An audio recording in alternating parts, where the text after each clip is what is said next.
अब मुझे नहीं पता किनको छोड़ा गया है, किनको बनाया गया है, लेकिन मैं समझती हूँ कि जिनको भी बनाया गया है वो अपना काम अच्छी तरह से क्या आपकी लोकप्रियता से भाजपा वालों को डर लग रहा है कि एक महिला ने जो मैनपुरी में पैर उखाड़ दिए थे अब बिहार में जाके चोपड़ा साफ करेगी? जनता पार्टी की सरकार आने के बाद बदल गई है। जहाँ रेल बजट इतना बड़ा बजट हुआ करता था, अब रेल बजट ही नहीं आता, संसद में पेश होता है। तो और इतनी भारतीय जनता पार्टी की सरकार में हुए हैं और ऐसे मंत्री हैं जो जिम्मेदारी नहीं लेते अपनी एक्सीडेंट्स की। हम बिहार में चुनाव चल रहा है, क्या कह रही है बिहार चुनाव को लेकर? गठबंधन बहुत मजबूती के साथ चुनाव लड़ रहा है और आप देखेंगे कि जब परिणाम आएंगे तो बहुत ही आशाजनक परिणाम होंगे और पूरे देश के लिए मैं समझती हूँ आशाजनक परिणाम आने वाले हैं। स्टार प्रचारकों की सूची महागठबंधन की जारी हुई, जिसमें कुछ लोगों के नाम चुनकर भाजपा वाले टिप्पणी कर रहे हैं कि कुछ चुनिंदा लोगों को ही स्टार प्रचारक बनाया गया।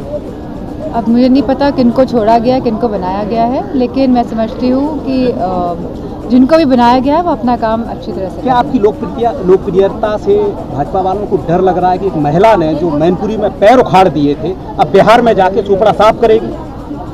ऐसा कुछ होने वाला, मतलब इस तरह का जो आप बयान दे रहे हैं या बात कर रहे हैं, आप अपना तर्क दे रहे हैं, ऐसा कुछ नहीं है।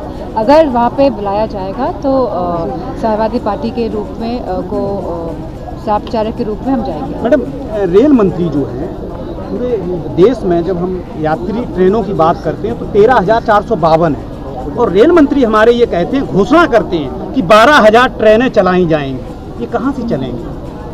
हमने देखा है लगातार किस तरह पूरी रेलवेज़ की जो व्यवस्था थी भारतीय जनता पार्टी की सरकार आने के बाद बदल गई है। जहाँ रेल बजट इतना बड़ा बजट हुआ करता था, अब रेल बजट ही नहीं आता, संसद में पेश होता है।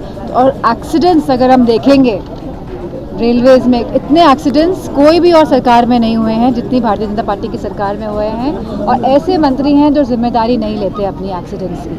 पिछली सरकारों में तो लोग इस्तीफा देते थे, मंत्री इस्तीफा देते थे अपनी नैतिक जिम्मेदारी समझकर।